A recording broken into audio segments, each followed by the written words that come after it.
Hello, this is Teresa Power, and I'm going to record a short video presentation to describe my API project for INT 653VA. The API project is centered around an API interface, and we were to utilize one of those in our project. I did utilize a couple of those in my project. I utilized as my main API is geolocation from HTML5. And then I also utilize the HTML5 session storage to save a variable in my project. And then I've utilized the jQuery UI accordion function. Along with that, to load data into my page, I've utilized JSON data. I will start by showing you a little bit about my page. The page is called InfoGeo, and it provides information about the state that you are currently in. It will utilize geolocation to determine where you're at, and then it will provide information about the state that you're in into this field right here. In addition to that, I do have an accordion menu at the bottom of the page that you can click on any of the states and pull up information about that state. All this information or data about the states I've included in a JSON file with a different object for each state name. And that's how I've been able to pull up the data and include that into my web page. I'm going to show you a little bit about my geolocation.js file. I did start it with a document ready function, and then I've loaded my accordion menu or converted my nav list to an accordion menu. Then I go down into my geolocation API. It does detect the longitude and latitude through a HTML HTTP request through some JSON data from maps.googleapis.com, and it will return the latitude and longitude to me.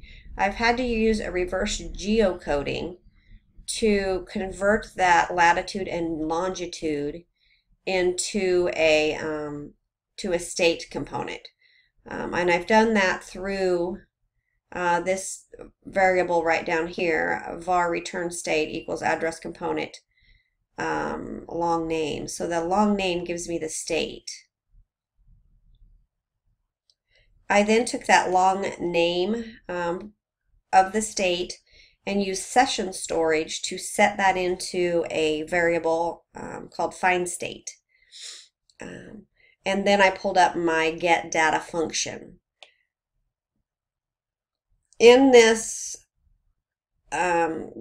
geolocation function, I did use an if else statement so that if it is not able to get the data for the latitude and longitude, that it will go ahead and do an else statement and says geolocation is not supported by this browser. So I did include that as a possible option.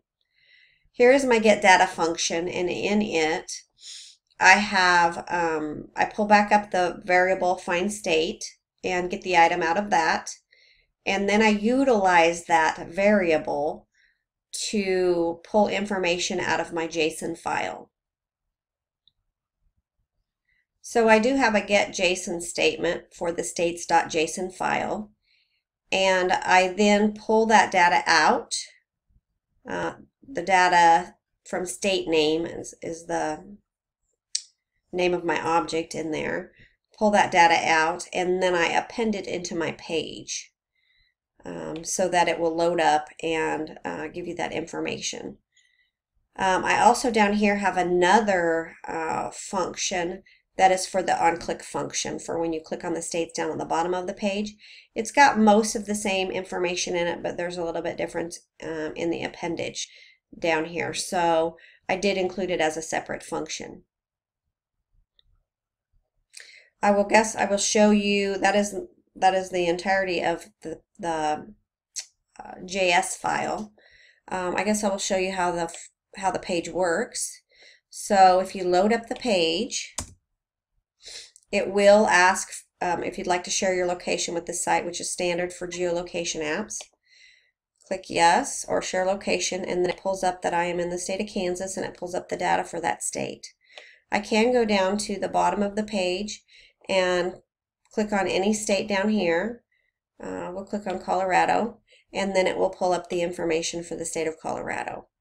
I think this is a very it's a very usable application. You can alter it for many different uses, and I think it would be very versatile and adaptable to whatever needs or situation that you have. Thank you for watching my presentation.